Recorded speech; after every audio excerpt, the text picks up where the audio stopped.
আসসালামু আলাইকুম ওয়া রাহমাতুল্লাহি ওয়া বারাকাতুহু। কেমন আছেন বন্ধুরা? আশা করি সকলেই ভালো আছেন, ভালো থাকেন এই দোয়াই করি।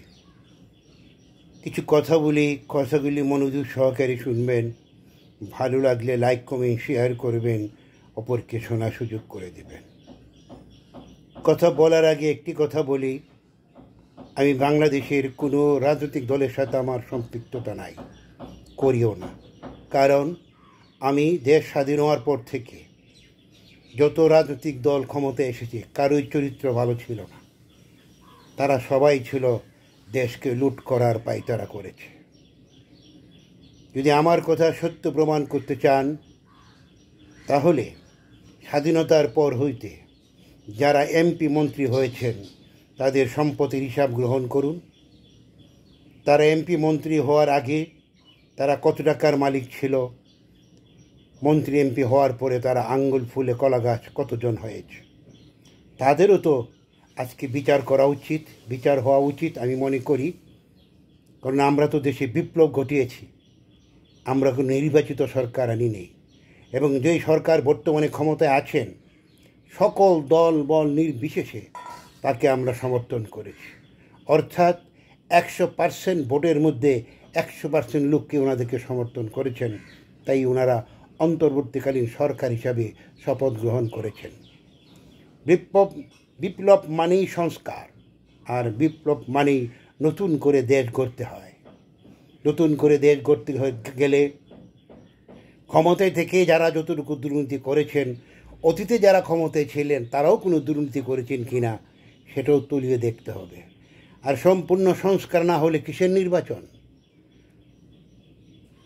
যদি সরকারের ভিতরে যদি চোর ঢুকে থাকে, ওই চোর না সরিয়ে নির্বাচন করলে কী লাভ হবে?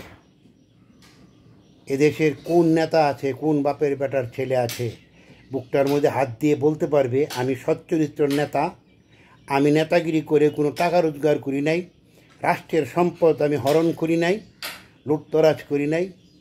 কেউ করেছে মন্ত্রী হয়ে, কেউ করেছে এমপি সেজে, কেউ করেছে দলের চামচা হয়ে, কেউ করেছে সভাপতি হয়ে, সেক্রেটারি হয়ে। কন্ট্রাক্টরি চাঁদাবাজি কোন দল করেন নাই বলেন তো দেখি? কাজেই যারা ক্ষমতায় ছিলেন তাদের কারোই চরিত্র ভালো ছিল না। তাই দেশে নির্বাচন তখনই হওয়া উচিত যখন সম্পূর্ণরূপে প্রশাসন বিভাগ দুর্নীতিমুক্ত হবে, বিচার বিভাগ সম্পূর্ণরূপে স্বাধীনতা অর্জন করবে, যেখানে কারো কোনো হাত থাকবে না, কোনো মন্ত্রী মিনিস্টার কেউ কোনো অধিকার দেখাতে পারবে না। তখনই হবে সত্যিকারের ন্যায় বিচার পাবে দেশের জনগণ। বিচার বিভাগে দল হয়ে গেছে, কেউ বিএনপি, কেউ আওয়ামী লীগ, কেউ জামাত, তো সেখানে আপনি ন্যায় বিচার কীভাবে পাবেন? কাজে বিচার ব্যবস্থাকে সংস্কার করতে গিয়ে যারা বিচার ব্যবস্থা জড়িত থাকবেন তারা কেউ যেন কোনো রাজনৈতিক দলের সাথে সম্পৃক্ত না থাকে, সেই আইনটাও করা উচিত দেশে। জুলাই সনদ নিয়ে কিসের এত মাতামাতি? জুলাইয়ের সনদ হয়ে যাবে, যেখানে মেজরিটি পার্সেন্ট যদি 4 জনের মধ্যে 3 জন যদি বলে এটা ঠিক আছে, তাইলে এটা ওকে হলে আরেকজনকে তেল মারার কোনো দরকার নাই। মানুষ কোনো দলকেই ভোট দেন নাই, এখনও ক্ষমতায় বসান নাই। অনেকে ভাবসাব দেখাচ্ছেন যে আপনারা ক্ষমতায় চলে আসছেন, ক্ষমতায় গিয়ে আপনারা করবেন। এই ক্ষমতাটা কে দিল আপনাকে? আপনাকে কি আমরা ভোট দিয়ে ক্ষমতায় বসিয়েছি? আপনি বলতেছেন ইলেকশনের পরে করবেন।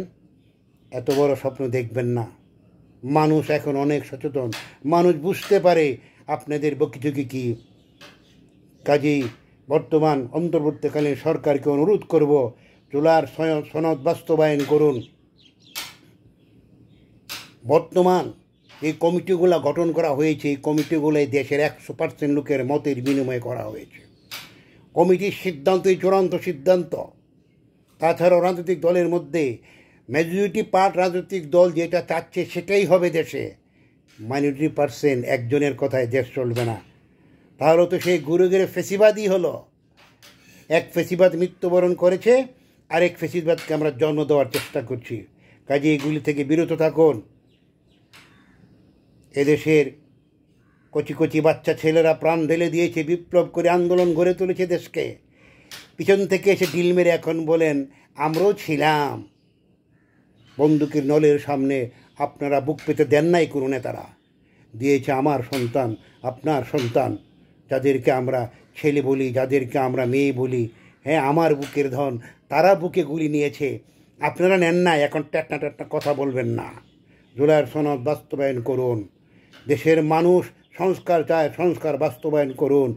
দেশের মানুষ ন্যায় বিচার চায়, ন্যায় বিচার বাস্তবায়ন করুন। তারপরে নির্বাচনের চেষ্টা করুন। ধন্যবাদ।